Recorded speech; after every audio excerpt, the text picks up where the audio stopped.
داستان فیلم با مردی به اسم فرانسوا شروع میشه که میره توی بار و وقتی که میره اونجا مونیکا بلوچی هم میاد سراغش. فرانس تا مونیکا رو میبینه ازش قیمت رو میپرسه، اونم بهش میگه $150. فرانس هم بهش میگه که من لاتاری برنده شدم و اگه 1 ماه با من زندگی بکنی با هم دیگه اون پولو تقسیم میکنی. مونیکا هم که انگار خودشون پولو برنده شده درجا درخواست فرانس رو قبول میکنه. مونیکا قبل از اینکه سوار ماشین فرانس بشه ازش میخواد که توی این مدت باهاش درست رفتار بکنه. فرانس هم قبول میکنه و بهش پیش پرداخت میده. بعدش میرن به خونه فرانس. مونیکا که تا حالا مشتری بلند مدت نداشته سعی میکنه که با فرانس فاز عشق و عاشقی برداره. اونا اول با همدیگه یکم گپ میزنن و صحبت میکنن و با همدیگه بیشتر آشنا میشن. بعد از گذشت چند دقیقه فرانس به مونیکا میگه که من دیگه طاقت ندارم و آره.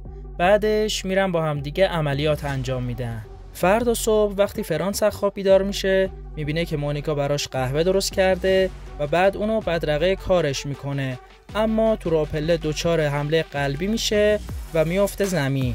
مونیکا میره کمکش میکنه و میارتش تو خونه و بعدش اون زنگ میزنه به دکترش که بیاد معاینش کنه. دکترش بعد از اینکه معاینش میکنه بهش میگه که هیجان و استرس اصلا واسط خوب نیست. بعدش دکتر میره پیش مونیکا و بعد از اینکه چند کلمه باش حرف میزنه میفهمه که چی کاره است. اون قبل از اینکه از اونجا بره دوباره به فرانس گوشزد میکنه که مراقب خودش باشه و زیاد هیجانی نشه. اما فرانس که حسابی عاشق مونیکا شده اصلا تو حال خودش نیست و تو ابرا سیر میکنه و هر وقت که فرصت بیارن با همدیگه رابطه برقرار میکنن.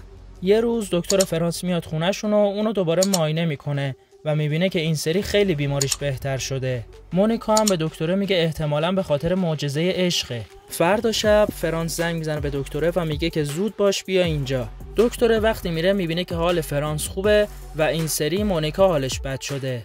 دکتره وقتی میره مونیکا رو معاینه بکنه یهو یه صدایی میاد. فرانس وقتی میره میبینه که دکتر افتاده روی زمین و در جا فوت کرده، مثل اینکه دکتر خودش بیماری قلبی داشته اما نمیدونسته و وقتی که مونیکا رو میبینه در جا سکته میکنه. مونیکا و فرانس هم وقتی که برمیگردن دوباره با هم عملیات انجام میدن. یه روز همکارای فرانس بهش میگن که جدیدن خیلی حال و هوات عوض شده و خیلی بهتر شدی. داستان چیه؟ که اونم میگه که با یه نفر آشنا شدم. اونا هم کنجکاو میشن که طرفو ببینن، اما وقتی که فرانس اونا رو میبره به خونش میبینه که مونیکا اونجا نیست. فرانس کل خونه رو میگرده و میبینه که خبری از مونیکا نیست. همکاراش هم فکر میکنن که اونا رو اسکول کرده. فرانس تصمیم میگیره که بره به همون بار و میبینه که بله مونیکا برگشته به همون کار سابقش. فرانس هم میره و یه گوشه کز میکنه و میشینه که یه دختره میاد مخشو میزنه و میخواد که اونو ببره به خونش.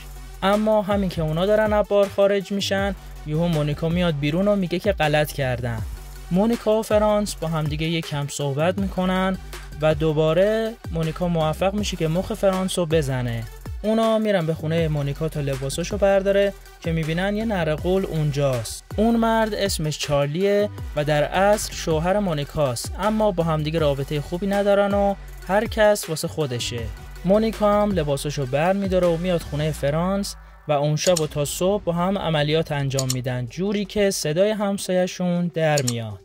یه روز چارلی میاد به خونه فرانس و بهش میگه که از وقتی که تو با زنم وارد رابطه شدی با من سرد شده، باید خسارتشو بدی. و بعدش میگه که شنیدم 4 میلیون لاتاری برنده شدی، اگه واقعا مونیکا رو دوست داری 4 میلیون رو بده و مونیکا رو برای خودت بکن. فرانس هم میره به مونیکا میگه اگه من 4 میلیون رو بدم تا آخر عمرت واسه من میشی، که مونیکا بهش میگه که نه و این سند آزادی منه.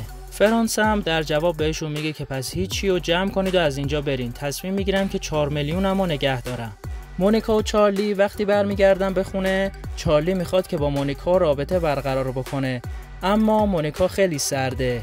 مونیکا به چارلی میگه که من با فرانس احساس خوشبختی و عزت نفس میکردم، چیزی که تو توی این مدت نتونستی به من بدی. چارلی هم میگه که اگه اینجوری فکر میکنی پس برو پیش همون فرانس. مونیکا هم دوباره بار و بندیلشو جمع میکنه و میره پیش فرانس و بهش میگه که من همه جوره عاشقتم و دوست دارم، حتی وقتی که پول نداشته باشی.